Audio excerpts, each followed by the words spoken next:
말씀 찾겠습니다. 말씀은 잠언서 13장 14절에서부터 25절까지의 말씀. 우리 장년들은 그 평일에 이렇게 잠언을 보고 있습니다. 그래서 오늘 이 잠언 말씀을 한번 보기를 원하는데요. 잠언서 13장 14절에서 25절까지의 말씀 교독하도록 하겠습니다. 제가 14절 읽음으로 교독하겠습니다. 지혜 있는 자의 교훈은 생명의 샘이니 사망의 그물에서 벗어나게 하느니라.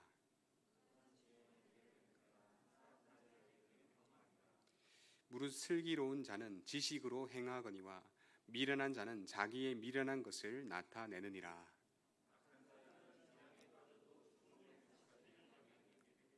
훈계를 저버리는 자에게는 궁핍과 수욕이 이르거니와 경계를 받는 자는 존영을 받느니라.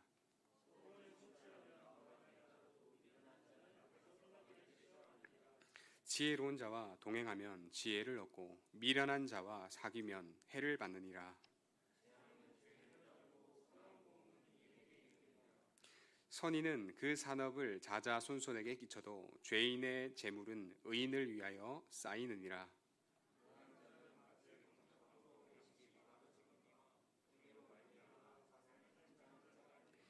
매를 아끼는 자는 그의 자식을 미워함이니라. 자식을 사랑하는 자는 근실이 징계하느니라. 의인은 포식하여도 악인의 배는 줄이느니라. 아멘. 이 잠언 말씀을 보면은 여러 가지 주제, 인생의 주제를 담고 있는데요. 이 잠언서는 당대의 이 잠언이 지어질 그 당대의 최고의 지혜자였던 솔로몬이 지은 책입니다. 솔로몬과 또 여러 저자들이 합쳐서 잠언으로 편집이 되는데요. 잠언이란 말 뜻이 경계할 잠, 그 다음에 말씀 원자를 써서 경계해야 할 말씀을 담고 있습니다. 그래서 우리는 이 잠언서를 보면서 이 잠언서를 통해서 우리는 실제적 삶에서 어떻게 살아야 될 것인가를 배우고 교훈을 얻을 수 있고, 실제로 성경에 보면 이런 표현이 많잖아요. 뭐 삼가라, 뭐 절제해라. 우리가 삶에서 경계하면서 삼가야 할 이 말씀을 듣고 참된 지혜로운 자의 삶을 살기 위해서 주시는 말씀을 우리가 받으면 좋겠습니다. 그래서 잠언서의 주제를, 여러분 잠언서가 총 몇 장이죠? 31장입니다. 31장. 그래서 한 달 30일 정도를 했을 때 어떤 분은 매일 한 장씩 읽어요. 한 장씩 1장씩부터 1일 되면 1장 읽고 8일 되면 8장 읽고, 그렇게 해서 꾸준하게 읽으면 1년에 총 12번을 읽을 수 있는 책이 잠언이다. 그래서 잠언을 통해서 어떻게 살아야 되는지 깨닫게 하는 그런 아주 놀라운 일들이 이 잠언을 통해서 일어나는데요. 잠언서의 주제는 지혜와 경외입니다. 지혜란 무엇인가? 그 말씀에 대해서 잠언서 9장 10절은 이렇게 이야기를 합니다.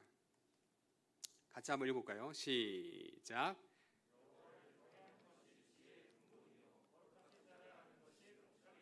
아주 유명한 말씀, 잘 아는 말씀, 외웠던 말씀, 알고 또 아는 말씀인데, 머리로는 잘 알아도 우리의 삶으로 이 말씀이 정말 이루어진다면 얼마나 우리의 삶은 하나님 기뻐하시고 우리의 삶은 아름다운 삶이 될까라는 생각을 해봅니다.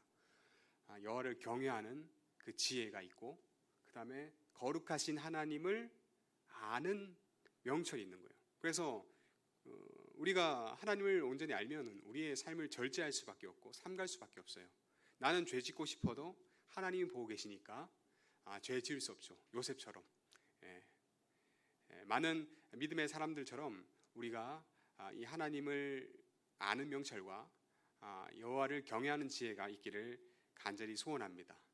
자, 오늘 말씀을 보시면 13장 제가 중반 부분부터 말씀을 봤는데요. 이 부분은 중간을 보지만 앞뒤로 계속 살펴보면 계속해서 이 잠언 말씀은 선인과 악인, 지혜자와 지혜 없는 자, 미련한 자, 충성된 자와 충성하지 않는 자, 이렇게 계속 대조의 말씀을 보여주고 있습니다. 잠언을 쭉 읽어보시면 다 똑같아요. 거의 다. 그래서 선과 악, 의인과 악인의 대조 구도로 말씀을 보여주고 있어요.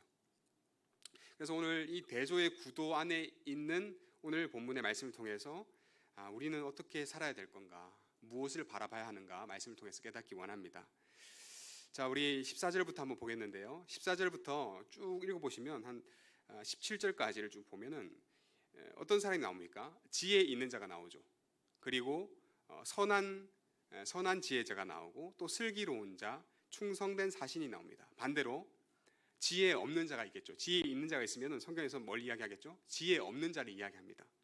그리고 사악한 자를 이야기하고 미련한 자를 이야기하고 악한 사자에 대해서 말씀하고 있어요. 지혜로운 자, 충성된 사신, 사악한 사신, 악한 사자. 계속해서 잠언서에서는 여러분 처음부터 끝까지 계속 보시면 지혜로운 자에 대해서 계속 반복하면서 언급합니다. 지혜로운 자. 그런데 여러분 잠언서의 주제가 이 지혜라고 했잖아요. 지혜라고 했는데 성경 전체에서 통전적으로 창세기 1장 1절부터 계시록 마지막 장 마지막 절까지 이야기하는 성경의 주제가 뭐죠? 알잖아요. 그죠? 뭐죠? 모르는 건가요? 창세기 1장 1절부터 계시록 마지막 장 마지막 절까지 성경에서 이야기하는 주제가 뭐죠? 예수 그리스도. 이 예수 그리스도께서 하나님의 지혜이심을 잠언서에서는 증명하고 있습니다. 말씀하고 있어요. 궁극적으로 이 지혜는 하나님을 경외하는 지혜인데, 하나님을 아는 지혜인데, 이것은 궁극적으로 끝에 보면 결국에 이 지혜의 최절정이신 예수 그리스도를 예표하고 있다라는 사실입니다. 그래서 이 땅을 그냥 딱 두 개로 나누면 지혜 있는 자, 지혜 없는 자 나눌 수 있겠죠. 또 두 개로 나누면 예수님 있는 자와 예수님 없는 자, 예수님의 그 지혜 가운데 지혜이신 예수님 안에 거하는 자, 지혜이신 예수님 안에 거하지 못하는 자로 나눌 수 있다는 겁니다. 그래서 오늘 말씀 본문을 통해서도 여러분 잠언을 읽으면서도 이 지혜이신 예수님이 주제다라는 생각을 가지고 잠언 말씀을 읽고 오늘 본문을 보시면 좋겠습니다. 여러분, 예수님은 지혜가 되십니다. 이 세상의 어떤 지혜보다도 가장 빛나는 지혜, 하나님의 구원의 지혜가 바로 하나님의 아들이신 예수 그리스도 되십니다. 하나님의 지혜이신 예수님은 선하십니다. 선하다. 몇 달 전에 이야기 나눴던 것 같은데 여러분, 선하다라는 뜻이 뭡니까? 선하다. 선하다. 착하다. 선하다. 뭡니까? 쉽게 이야기하면 가장 좋은 것. 가장 좋은 것. 아주 좋은 것. 아주 좋은 것. 우리 찬양 중에 이 찬양을 한 번씩 부를 때 참 은혜가 되는데, 이 찬양 아시죠? 좋으신 하나님, 좋으신 하나님, 참 좋으신 나의 하나님. 이 찬양 영어로 God is so good. God is so good인데요. 좋으신 하나님, 굿이 뭡니까? 굿. 굿이라는 뜻이 뭡니까? 좋다. 근데 이 뜻을 여러분 사전 찾아보시면 선하다. 선이라고 합니다. 굿. 선하다. 그래서 이 찬양을 부를 때 저는 이 생각을 늘 하면서 요즘에 부릅니다. 하나님은 선하신 하나님. 선하신 하나님. 그냥 좋으신 하나님의 번역도 괜찮지만 더 정확한 번역은 God is so good이 선하신 하나님의 그 성품을 찬양하는 거예요. 그죠? 하나님의 성품을, 우리가 좋으신 하나님 그냥 막연하게 생각하는 것이 아니라 정말 선하신 하나님. 선하신 하나님은 정말 가장 좋은 것이다. 가장 좋은 분이시다. 가장 좋은 것은 선한 것이다. 생각하면서 우리가 부릅니다. 그래서 그 성품을 찬양하는데 교리책을 보면 하나님이 선하시다는 것은 하나님은 모든 면에서 하나님다우시다는 말이다. 이렇게 나옵니다. 하나님이 선하시다는 것은 모든 면에서 하나님은 하나님다우시다. 이것은 선하다. 이것은 곧 하나님은 어떠한 분이시다? 따라하면 좋겠습니다. 완전한 분이시다. 완전한 분이시다. 선하다라는 것은 하나님은 완전하신 하나님이라는 거예요. 완전하신 하나님. 모든 분야에서 하나님은 완전하신 하나님이십니다. 즉 우리가 믿는 하나님의 아들 예수 그리스도는 하나님의 아들이시기 때문에 이분도 하나님이시죠. 예수님은 하나님이시죠. 아멘. 선하신 이 예수님은 완전하신 예수님이라는 거예요. 16절 말씀을 보시면 슬기로운 자는 나오는데 가장 슬기로운 분은 바로 예수님입니다. 17절 말씀 보시면 충성된 사신이 나오는데 정말 성경에서 우리에게 알려주고자 하는 충성된 사신은 바로 하나님의 아들이신 예수 그리스도입니다. 충성된 사신. 하나님께서 죄악된 인간들 가운데 이스라엘 백성들 가운데 그 죄를 깨닫고 하나님께 돌이키기 위해 수많은 선지자를 보내지 않습니까?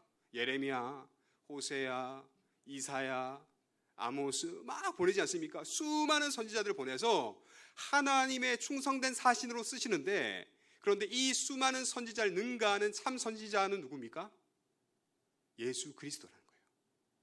충성된 사신 하면은 여러분 충성된 사신이 우리가 되어야 되겠다 이 말도 맞지만 정말 성경에서 이야기하는 충성된 사신은 예수님임을 성경은 보여주고 있습니다. 이 부분을 읽을 때 충성된 사신 누구? 가장 슬기로운 자 누구? 예수님이 나와야 되는 거죠. 성경 잠언은 계속해서 예수님에 대해서 우리에게 이야기를 하면서 가르쳐주고 있다는 겁니다. 자, 반대로 대조적으로 지혜 없는 자가 등장하죠. 지혜 없는 자. 이 사람은 사악한 자입니다. 사악한 자. 사악하다라는 것은 바가드라고 해서 덮는다라는 뜻이래요. 덮는다. 사악하다라면 바가드라고 해서 덮는다. 덮어요. 사악한 게 뭐냐? 이 히브리어 원어적 해석으로 보면 몰래 하는 거.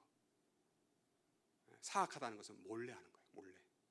남몰래 행동하고 남몰래 말하고 남몰래 약탈하고 거짓으로 사람을 대하고 또 범죄하는 거. 이게 다 몰래 사악한 자의 특징입니다. 뒤에서는. 그리고 그는 거짓말쟁이고 거짓의 아비입니다. 성경에서 거짓말쟁이고 거짓의 아비가 대표적으로 나오는데 누굽니까? 누구를 가리킵니까? 예수님의 발꿈치를 상하게 한 사단 마귀를 거짓의 아비라고 이야기합니다. 거짓말, 최고의 거짓말을 친 사람이죠. 최초의 거짓말 한 존재죠. 여러분 또 그는 미련한 자고 악한 사자입니다. 도덕적으로 악해서 악한 활동을 계획하고 진행해요. 하나님 앞에서 이미 그는 정죄함 받고 죄를 범한 자입니다. 여러분 성경에서 이 악한 자, 나쁜 자, 범죄한 자라고 이야기할 때 여기도 궁극적으로 쭉 가다 보면 그 뿌리가 나오는데 그 뿌리를 에베소서 2장에서 이야기합니다. 같이 한번 읽어볼까요? 시작. 그때에 너희는 그 가운데서 행하여 이 세상 풍조를 따르고 공중의 권세 잡은 자를 따랐으니 곧 지금 불순종의 아들들 가운데서 역사하는 영이라. 여러분 저 사람이 악하고 나쁜 게 아니에요. 저 사람은 그렇게 쓰임 받는 거예요. 저 사람을 조종하고 있는, 저 악인을 조종하고 있는 뭐가 있다고요? 악한 영의 세력이 있습니다. 뉴스에 뭐 성범죄 많이 나왔잖아요. 그 사람들이 말을 들어보면 잘 들어봐요. 들어보시면 뭐 그런 이름 밝히기 싫지만 나를 악에서 끊어줘서 고맙다라고 이야기하잖아요. 저 악에 쓰임 받는 사람 그 뒤에 그 사람을 조종하는 악한 세력이 있다 없다? 있다라는 거예요. 분명히 악한 영의 세력은 있고 이 세상의 정사와 권세 잡은 자의 뒤에서 그들을 조종해서 이 세상을 움직이고 경제를 들었다 놨다 하고 온갖 우리가 모르는 악한 많은 것들을 하고 있습니다. 그래서 저 사람 나쁘다. 물론 나쁘죠. 그런데 그 뒤에 있는 악한 세력을 보면은 성경에서 이야기하는 저 거짓말쟁이, 거짓의 아비가 결국에 나와요. 성경은 그래서 아주 분별력 있게 예리하게 짚어요. 악한 일들의 그 근본 원인이 뭐냐? 불순종의 아들들 가운데서 역사하는 영이 있다. 음악도 그렇고 문화도 그렇고 우리가 하는 많은 것들, 우리를 조종하는 많은 이 시대의 문화와 풍습들. 요즘에는 우리가 주제가 그거잖아요. 신문에 뭐 비트코인 막 나오고 그러잖아요. 저도 이게 균형을 잡으려고 보면서 보는데 뭐 그냥 일반 학원 강사도 나와서 이거 여윳돈 없으면 절대 하지 마라. 여윳돈 없으면 절대 그냥 없어져도 괜찮은 돈으로 해라라고 이야기하는데 온갖 자신의 생명과도 같은 그 자신의 모든 걸 걸고 하니까 폭락하고 좌절하고 계속 이것만 보고 있고 좀 운전을 하다 보면 그런데 빠진 사람들 계속 이것만 보는 걸 봤어요. 운전 위험하겠더라고. 그런 것들 보면서 정말 이 시대 문화와 이 분위기와 이것들을 여러분 누가 이끌어가는 걸 한번 보세요. 성경으로 보세요. 성경으로 말씀으로 누가 이끌어가는가. 거기에 수많은 개미 투자자들 모여가지고 하는데 이걸 이끌어가는 사람이 있고요. 우두머리가 있어요. 근데 그 뒤에 사람이 아니라 영의 세력이 이 우리의 생각을 황폐하게 하는 그게 있다라는 거죠. 그것을 성경은 보라고 합니다.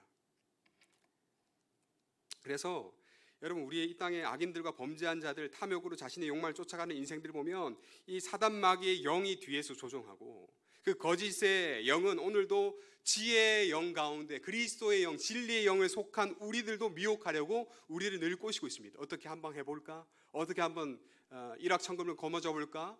자본소득으로 어떻게 근로소득을 이겨볼까?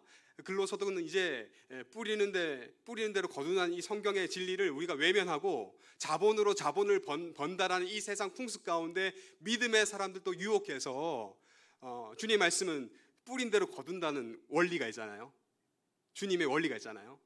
심는 대로 거둔다라는 성경의 원리가 있음에도 불구하고 우리 또한 뿌린 대로 거두지 못하게 다른 어떤 요행으로 어떤 많은 것들을 얻으려고 하는 그 문화 가운데 우리를 유혹한단 말입니다.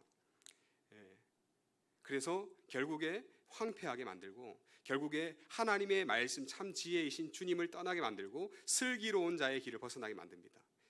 그러나 여러분 저와 여러분 힘내시기 바랍니다. 결국에는 주님이 승리하실 것입니다.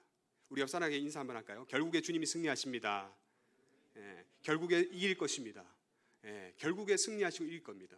그리스도의 진리가 몇 천 년간 이어져 온 것은 여러분 멸망하지 않는 주님의 영원한 진리가 있기 때문이고 우리가 바라보는 그 진리가 우리를 선한 길로 인도하시기 때문인데 우리가 기도하면서 말씀 지혜의 영이신 그리스도의 영을 따라 가기를 간절히 바랍니다. 말씀을 보니까 지혜의 영을 따르게 되면 생명의 샘으로 인도한다 이야기하고 사망의 그물에서 벗어나게 되고 우리에게 은혜를 베푸시고 또 지식으로 행하게 하시고 양약으로 치유함을 받게 하신다라고 이야기하고 있습니다. 자 반대로 사악한 자의 길은 어떻습니까? 15절 말씀 보니까 이렇게 나옵니다. 선한 지혜는 은혜를 베푸나 사악한 자의 길은 어떻다고요? 험하니라. 15절 말씀 한번 보세요. 선한 지혜는 은혜를 베푸나 사악한 자의 길은 험하니라. 여러분 험하다라는 말의 어근을 보니까 험하다, 험난하다, 힘들다 이렇게 생각할 수 있는데 보니까 험하다라는 말의 이 어근을 보니까 원어의 어근을 보면 계속하다는 뜻을 가지고 있대요. 계속하다는. 사악한 자의 길을 가면은 끝까지 그 사악한 자의 특성이 어떻게 된다고요? 계속하게 된다는 계속 끝까지 사악함의 그 길을 계속 갔기 때문에 여러분 사악함에 계속 속이는 게 계속되고요, 죄가 계속되고요, 죄의 비참함이 계속되고요, 죄의 그 사악함이 계속되는 삶을 살게 되는 겁니다. 그 사악한 자는 어디에 머물게 됩니까? 결국에 끝까지 죽을 때까지 그 사악함에 머물게 되고 사악함 안에 살아가게 되는 거죠. 예수님 믿는 사람은 예수님 안에 늘 거하라 하잖아요. 나의 안에 거하라 찬양하잖아요. 주님 안에 거하면서 주님의 주신 은혜와 복락을 누리는데 사악한 자는 그 죄와 그 비참한 가운데 계속해서 거하며 나아갑니다. 살아갑니다. 여러분 사람은 양심과 윤리가 있어요. 그 양심과 윤리가 있는 사람이 겪게 되는 고통 중에 가장 큰 고통 중에 하나가 있다면 그것은 죄책감일 겁니다. 죄의식과 죄책감, 죄의식 경험해 보셨죠? 죄 짓고 그 두근두근하고 막 그런 거 있잖아요. 그러면서 잘못했다라는 그런 죄의식이 있지 않습니까? 여러분 이런 죄책감, 죄의식, 죄의 비참함에 있다는 사실을 깨닫는 것만큼 마음의 고통은 없어요. 지옥의 고통, 우리 지옥을 나눴었는데 지옥의 고통이 뭘까요? 이 죄책감과 죄의식과 죄의 괴로움과 힘듦이 영원토록 계속된다는 거예요. 육신도 힘들겠지만 마음도 미칠 것 같은, 차라리 죽었으면 좋겠는데 지옥은 못 죽잖아요. 그 괴로움의 굴레에서 벗어나지 못하고 양심의 찔림과 그 고통 가운데 절대 벗어나지 못한 채 살아가는 거예요. 여러분, 이 땅을 살아갈 때 동일합니다. 우리가 지옥을 맛보는 게 어떤 맛봅니까? 죄의 의식 가운데 고통하며 살아보세요. 하루라도 살아보세요. 이것은 지옥입니다. 한시도 견딜 수 없을 만큼 그 지옥을 이 땅을 살아가면서 경험하게 되는 겁니다. 이것이 사악한 자는 어떻게 된다고요? 계속 되는 거예요. 여러분, 그래서 이 사악한 자는 험하니라, 이 말씀이 맞습니다. 사악한 자는 그 영원히 험하게 계속 그렇게 살아가는 겁니다. 여러분, 이러한 악인과 의인의 길에서 진리의 영과 거짓의 영 사이에서 오늘 말씀은 누구를 택하라 이야기합니까? 지혜자를 택하라 말씀합니다. 지혜를 택하라고 말합니다. 슬기로운 길을 가라고 말합니다. 충성된 사신의 길을 따르라고 이야기합니다. 그럴 때 저와 여러분 어떻게 하겠습니까? 지혜자를 따라야 돼요. 지혜를 선택해야 됩니다. 어떻게든지 지혜를 택하고 지혜자의 길을 나가야 됩니다. 지혜의 영이신, 진리의 영이신 그리스도의 영을 택하고 그리스도의 영을 우리가 따라가야 된다는 겁니다. 간절히 바라옵기는 저와 여러분이 오늘 말씀을 보면서 그렇게 다짐을 계속하면 좋겠습니다. 참된 지혜를 따라가리라. 참된 지혜, 참된 영을 따라가리라. 우리를 지옥의 길로 가게 하는, 우리를 미혹하는 미혹의 영이 아니라 참된 길로 따라가리라 결심하고 다짐할 수 있는 저와 여러분 되기를 간절히 소원합니다. 여러분, 탐심 요거 구하다가 우리의 삶을 다 태울 수 있어요. 탐심 작은 거 하나죠. 직장 옮길 때 돈 10만 원, 20만 원 더 준다고 쉽게 옮겨보세요. 여러분, 거기에는 함정이 있어요. 함정이 있더라고. 살아보니까 있어요. 진짜 있어요. 좀 더 나은 거, 또 더 좋은 옵션을 주잖아요. 근데 함정이 있더라고. 함정을 가서 압니다. 지금 몰라요. 이 한 푼, 두 푼 따라, 한 푼, 두 푼이 너무나 중요하지만 여러분, 여기 함정이 있기 때문에 주님의 지혜를 구하면서 여러분의 앞길 가운데 정말 분별하면서 갈 수 있는 저와 여러분들에게 간절히 바랍니다. 자, 이어서요 18절 이하의 본문들을 보니까 지혜자를 따르는 자들, 악한 자들을 따르는 자들의 결과, 그 보응에 대해서 18절 이하에서 이야기합니다. 보니까 지혜자의 경계의 말씀을 마음에 받는 자는 존귀와 영광이 있습니다. 하지만 그 지혜의 훈계를 버린 자는 궁핍과 수욕이 있게 됩니다. 또 악한 자를 따르는 미련한 자의 특징 중에 하나가 악에서 떠나기를 싫어한다는 건데요. 19절 말씀입니다. 19절 말씀 한번 볼까요? 19절 말씀 같이 한번 읽어보도록, 여기는 없습니다. 같이 한번 읽어보겠습니다. 시작. 소원을 성취하면 마음에 달아도 미련한 자는 악에서 떠나기를 싫어하느니라. 여러분, 사악한 자가 뭐 한다 그러죠? 그 자신의 사악함에 어떻게 한다고요? 계속해서 계속해서 머무른다 그랬잖아요. 계속해서 그 사악한 가운데 삽니다. 안 변해요. 그죠? 그런 것처럼 미련한 자의 특징 중에 하나가 악에서 떠나기를 싫어한다. 계속해서 그 악에 거하는 거예요. 계속 머물러요. 현대 의학으로 볼 때 여러분, 이것이 중독이죠. 중독. 여러분, 죄와 악은 중독성이 있습니다. 그래서 짧은 쾌락이 있어요. 즐거워요. 그래서 중독에 빠진 사람은, 이 중독 죄악에 빠진 사람은 쉽게 고쳐지지 않아요. 치료를 받아야 되죠.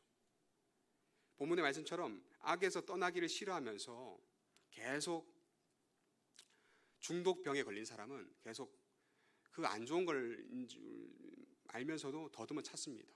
스스로. 먹여주는 거 아니에요. 스스로 먹어요. 이게 뭐 건강하지 않은지 상관없이 짧은 쾌락이 있으니까. 죄인지 알아요. 양심에 찔린 거 알아요. 이거 만인들한테, 만민 앞에 보여주면 부끄러운 건 줄 알아요. 근데 먹어요. 몰래 혼자서. 이게 중독이죠. 못 빠져나와요. 이게 진짜 못 빠져나와요. 이게 걸리면 쉽지 않아요. 가운데 중자, 독독자를 중독이라고 합니다. 스스로 독 가운데서 헤어나오지 못하는 현상, 스스로 빠져서 우리나라에 술과 담배, 마약, 도박, 게임, 휴대폰 여러 가지 많은 중독이 있는데 그 중독에 빠진 사람이 몇 년 전 통계로 900만 명이 넘는다고 합니다. 900만 명. 어른들 포함, 애들 포함 다 900만 명이 넘는 사람이 뭔가에 중독돼 있어요. 핸드폰 중독 있어요, 그죠? 마약 중독 있어요. 담배 중독 있어요. 도박 중독 있어요. 주식 중독 있어요. 코인 중독 있단 말이에요. 이게 중독하게 만든다는 거예요. 2020년 한 해 동안 경찰에 검거된 우리나라 마약 사범이 12,209명이라고 합니다. 12,209명. 2020년. 그것도 경찰에 걸린 사람만. 기사를 보니까 대낮에 길거리에서 마약하고 해롱 걸려서 된 거예요. 40대 남성이 21년 2월 14일 오후 용산구 한 주택가에 40대 남성이 몸을 덜덜 떨며 배회하고 있다는 119 신고가 접수됐다. 마약에 취한 상태였다. 지난 8일 오전 3시쯤 서초구 양재동의 한 골목에서 36세 A씨가 운전하는 차량의 도로변에 오토바이 2대와 에어컨 실내기를 들이받았다. 보니까 여기도 대마초 양성 반응이 나왔다. 보니까 여러분 언제부터 우리나라에 이 마약이 이렇게 들어올까요? 참 외국에서 듣던 저는 기사인 걸로 알고 있었는데 언젠가부터 뉴스에는 청년들이 아니면 사람들이 일반 국민들이 마약을 구해서 마약을 쉽게 하는 그런 기사를 보게 되면서 우리나라도 정말 많이 안 좋은 것들이 많이 들어왔구나라는 생각을 많이 하게 됩니다. 길거리에 정도 있을 정도로 참 심각한 시대를 우리 살고 있어요. 그래서 혹여나 우리는 없겠지만 혹여나 그런 유혹이 올랑 여러분 그 친구 그냥 절교하세요. 한번 해볼래? 절대 네버. 우리의 삶을 아예 완전 태워버립니다.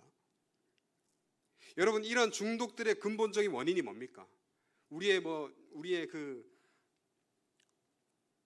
신령의 만족을 채우려는 그거겠죠. 근본적으로 가면 죄겠죠. 죄, 악이겠죠. 더 나아가서 오늘 말씀 에베소서 2장 말씀처럼 우리를 죄악에서 떠나지 못하게 하는 악한 영의 세력 가운데 우리를 휘젓고 있다라는 겁니다. 조심해야 됩니다. 이 죄, 중독, 죄병이죠. 여러분 하지만 우리는 이에서 벗어나게 되는 우리를 보호할 수 있는 성경적 방법이 있습니다. 성경에서 가르쳐주고 있는데요. 20절입니다. 같이 한번 읽어보겠습니다. 시작. 지혜로운 자와 동행하면 지혜를 얻고 미련한 자와 사귀면 해를 받느니라. 여러분 지혜로운 자와 동행하는 거예요. 우리의 방법은. 여러분 우리가 할 수 있는 최고의 성경적인 방법은 지혜로운 자와 동행하는 겁니다. 미련한 자와는 피하는 거예요. 요셉 보세요. 보디발의 아내가 유혹하다가 어떻게 합니까? 도망가야 돼요. 죄는 도망가고 죄는 피하고 살아야 돼요. 그리고 누구에게 붙어야 됩니까? 지혜로운 자와 동행해야 됩니다. 중독 치료의 상당수는 상담으로부터 시작한대요. 그 분야의 권위자, 그 분야를 공부한 많은 상담을 한 상담자, 지혜자를 대면해야 된대요.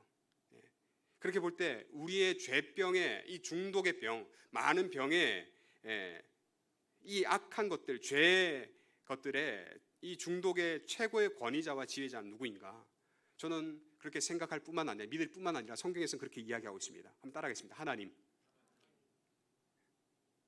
우리 모든 죄악을 깨끗게 하시는 능력이 있는 예수 그리스도를 만나야 우리는 죄가 해결됩니다. 예수님을 만나야 죄의 속박에서 해방되는 거예요. 예수님을 만나고 또 만나고. 여러분 연애를 할 때 일주일에 한 번 만나는 거 좋아요. 근데 한 달에 한 번, 두 달에 한 번, 세 달에 한 번, 1년에 한 번 만난다. 연인이라고 할 수 없어요. 왜? 진짜 좋아하면 자꾸 만나야 되는 거거든요. 진짜 좋아하면 만나야 돼요. 안 만나면 안 돼요. 예전에 그 전에 있던 청년부에 한 청년이 왔어요. 청년이 와서 좀 약간 처음 느낌이 이상했어요. 느낌이 이상했는데 자기 여자친구 있대요. 여자친구 어디 있냐? 스페인에 있대요. 어떻게 만나냐? 뭐 한 달에 한두 번 연락한대요. 근데 나중에 보니까 거짓말이더라고. 예, 거짓말이더라고. 여러분, 진짜 연인 관계면 지속적인 만남이 있습니다. 지속적인 관계가 유지돼요. 예. 우리와 하나님과의 관계도 동일합니다. 우리가 하나님을 정말 따르고 하나님을 아는 사람이라면 지속적인 하나님과의 관계가 맺어집니다. 예. 매일매일 아니 매주 한두 번 말씀을 보면서 하나님과의 교통이 있고 소통이 있습니다. 이 예수님을 만나야 날마다 만나고 매주 만나고 한 달에 몇 번이라도 주님과의 말씀과 기도의 교제를 해야 여러분 우리의 죄병은 사라진다는 거예요. 우리의 죄의 중독은 우리가 말할 수 없는 그 많은 중독들, 죄의 중독들은 예수님과 만남으로 우리의 모든 죄를 치료하시고 회복시키시는 예수 그리스도와 교제함으로 말미암아 그 죄의 속박에서 해방되는 거예요. 예수님을 사랑하면 그 중독도 해결될 줄 믿습니다. 왜? 예수님이 가만히 내버려 두지 않을 거예요. 사랑하는 의회를, 사랑하는 누구를 가만히 죄 가운데 있도록 내버려 두지 않을 겁니다. 왜? 주님이 너를 너무나 사랑하니까 이제는 안 돼, 이제는 안 돼, 나와 교제하자. 결국에 그 죄에서 건져내실 거예요. 그렇다면 우리는 주님과 날마다 매일 매 순간 교제를 해야 된다는 거죠. 그럴 때 죄악의 권세는 떠나가고 저와 여러분 가운데 주신 그리스도인으로서 참 자유와 기쁨을 허락하여 주실 줄 믿습니다. 성령 하나님을 카운슬러라고 이야기합니다. 성령 하나님을 카운슬러, 최고의 상담가. 그래서 우리의 생각해야 될 것을 생각나게 하시고 끊어야 할 생각을 끊게 하시고 우리의 삶 가운데 힘을 더해 주시는 성령 하나님을 의지하여서 우리는 죄의 중독에서 해방되는 겁니다. 로마서 8장 1절 2절에 이렇게 말합니다. 그러므로 이제 그리스도 예수 안에 있는 자에게는 결코 정죄함이 없나니 이는 그리스도 예수 안에 있는 생명의 성령의 법이 죄와 사망의 법에서 너를 해방하였습니다. 해방하는데 어떤 법이요? 생명의 성령의 법이. 이 생명의 성령의 법이 어디 있습니까? 예수 그리스도 안에 있대요. 그러므로 저와 여러분 예수 그리스도 가운데 있으면, 그 안에 있으면 여러분을 메고 있는 모든 쇠사슬, 죄의 쇠사슬을 끊어버릴 겁니다. 오늘 어떻게 하다가 책을 보다가 인터넷에 검색하다가 글을 봤는데 노예들이요 쇠사슬이 매이잖아요. 이렇게 매이잖아요. 처음에는 매여서 불편해요. 근데 나중에 편해요. 이게 익숙해지니까 힘들지만 편해요. 근데 자기가 쇠사슬에 매인 거를 까먹잖아요. 그럼 누구 쇠사슬이 더 예쁜가? 누가 쇠사슬이 더욱더 깨끗한가? 그거를 생각한대요. 비유의 이야기겠지만 동일합니다. 우리를 사로잡고 있는 많은 탐욕의 마음과 죄의 마음과 정욕의 마음, 우리를 딱 메고 꼼짝 못하게 하는데 이게 익숙해지잖아요. 나중에 이게 더 예쁘니? 이게 더 낫니?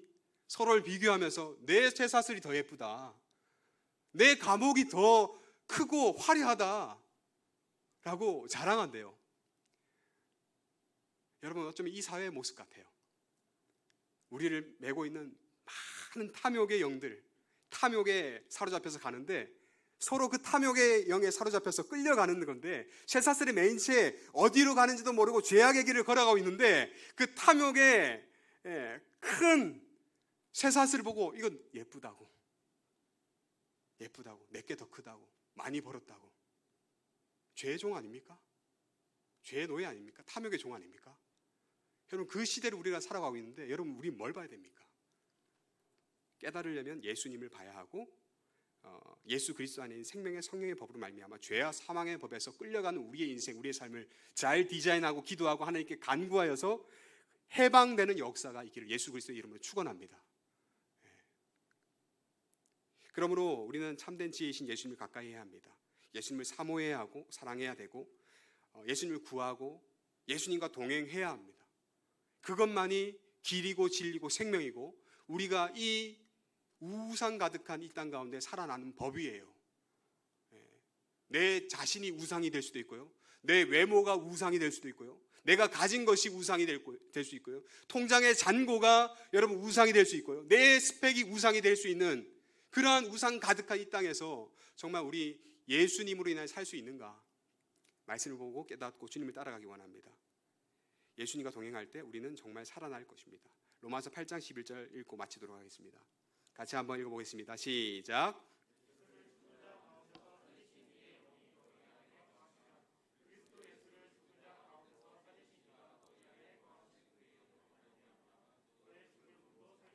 예. 예수님 안에 거하여서 여러분 우리의 예수 그리스도의 진리의 영으로 말미암아 우리의 죽을 몸까지 살리시는 그 은혜의 경험을 할 수 있는 저와 여러분 될 수 있기 바랍니다. 혹시 중독에 빠졌습니까? 주님보다 더 사랑하는 것이 있고 정신 못 차리며 빠져드는 떳떳하지 못한 것 혹시 있습니까? 여러분 그것이 우리를 야금야금 먹고 우리 인생을 야금야금 먹어 태워버립니다. 우리는 이 땅에 살아갈 때 지혜자와 동행만 하여도 우리는 많은 유익을 얻죠. 이 지혜의 권위자와 교제하면 하물며 하늘의 하나님의 최고의 지혜이신 예수님, 솔로몬의 지혜와는 비교할 수 없는 최고의 지혜자이신 예수 그리스도와 교제하고 진정으로 동행한다면 저와 여러분 이 땅에서 우리의 몸이 살 뿐만 아니라 하늘나라를 향한 영혼의 유익함, 수많은 유익함을 얻게 될 것입니다. 그러한 영혼의 유익함을 얻는 저와 여러분 되길 바랍니다. 마지막으로 제가 최근에 다 읽은 책인데요. 조정민 목사님의 Why Jesus라는 책인데 끝에 보니까 이런 문구가 있더라고요. 이 목사님이 나중에 매직 교회라고 쳐보면 조정민 목사님이 나오는데 MBC 기자를 하다가 주님 부르셔가지고 목회의 길을 가게 됐습니다. 그래서 목회의 길 늦게 가면서 당시에 IMBC CEO로 될 만큼 회사가 상장되면 스톡 옵션이 생기는 등의 인생의 또 다른 성공 가도가 준비되어 있었고 어떤 사람은 국회의원 오라고 이야기하고 언론사 사장으로 와달라는 곳이 있었는데 이분이 주님을 만나고 주님의 길을 걷게 된 겁니다. 그러면서 와이프가 왜 돈을 버리고 가냐고 말릴 때 이 목사님이 이렇게 이야기합니다. 오늘 밤에 하나님이 나를 데려가시면 어쩌겠소. 오늘 밤에 죽어버리면 그 많은 돈이 무슨 소용이란 말이오. 이 목사님이 이렇게 이야기합니다. 오늘 밤 하나님이 여러분을 데려가신다면 여러분은 지금 당장 무엇을 하겠습니까? 가장 중요한 일을 해야 되지 않겠습니까? 쓸데없는 일에 우리의 인생을 낭비할 필요가 있습니까? 라고 이야기합니다. 저와 여러분 무엇을 위해 삽니까? 우리는 정작 무엇을 구해야 하겠습니까? 사랑하는 청년 여러분, 참된 지혜자이신 예수님과 동행하고 정말 우리가 해야 할 일들을 할 수 있는 저와 여러분 되길 바랍니다. 우리가 무엇을 해야 할지, 어떻게 살아야 할지 성경에 답이 나오죠. 그 답을 우리의 마음으로 우리의 인생을 얼른 찾고 그 인생의 목적을 위하여서 차곡차곡 여러분의 인생을 잘 사용하시고 그 삶을 주님께 드릴 수 있는 저와 여러분 되기를 주님의 이름으로 간절히 축원합니다. 같이 한번 찬양하고 기도하도록 하겠습니다.